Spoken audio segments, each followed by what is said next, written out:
Pavlenko. L'édito politique, bonjour Nicolas Bétou. Bonjour Dimitri. On revient avec vous sur la longue conférence de presse qu'a tenue Emmanuel Macron hier après-midi à l'Elysée.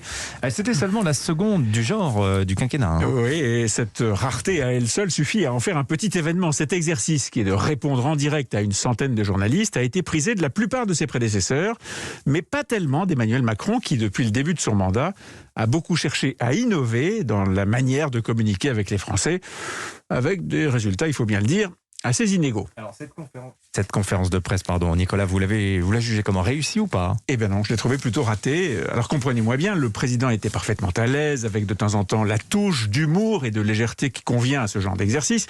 Il a brillamment survolé tous les sujets, démontrant une connaissance impeccable de son dossier et déroulant sans fausse note le programme de la présidence française du Conseil de l'Union européenne qui va lui échoir à partir du 1er janvier prochain. De ce point de vue, donc, un sans faute.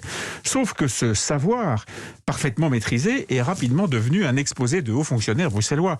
Alors, il y a bien eu à plusieurs reprises des envolées sur les valeurs de l'Europe, sur l'humanisme tel que la France peut prétendre le défendre sur le continent et dans le monde, mais c'était parfois à la limite du prêchi-prêcha.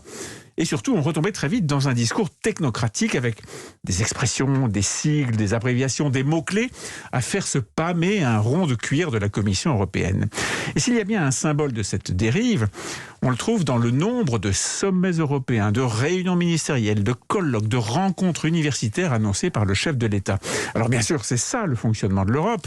Des rencontres, des palabres, des conseils qui durent des nuits entières et se terminent au petit matin. Mais depuis que l'Élysée avait annoncé cette fameuse conférence de presse, les collaborateurs du chef de l'État n'avaient eu de cesse d'expliquer qu'Emmanuel Macron allait promouvoir une Europe du quotidien, une Europe de la vraie vie, au jour le jour. Ça, c'est vrai qu'on en était loin.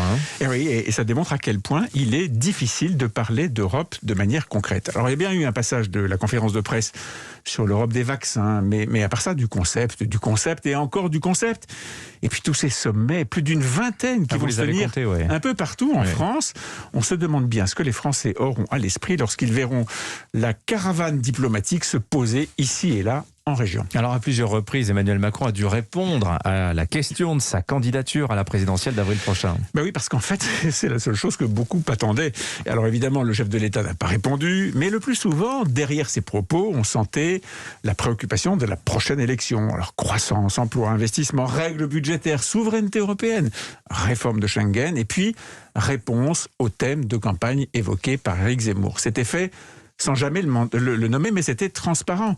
Tenez, par exemple, le rôle de nos institutions. Et quand Emmanuel Macron dit institution, évidemment, il pense au président de la République qu'il est. Le rôle est de ne rien concéder, ni au racisme, ni à l'antisémitisme, ni à la remise en cause de nos valeurs et de notre histoire.